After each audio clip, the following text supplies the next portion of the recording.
মনের ঘরেতে রেখেছি যারে, দু জাহানের বাদশা নবী কামনি হালারে।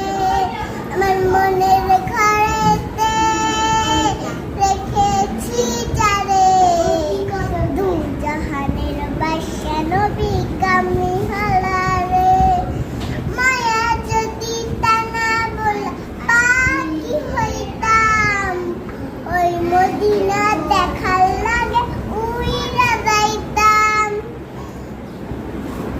জোরে দেখতাম আমি নয়ন জোরে, জোরে দেখতাম, জোরে দেখতাম। বলো তারপর কি? দু জাহানের জাহানের বাদশা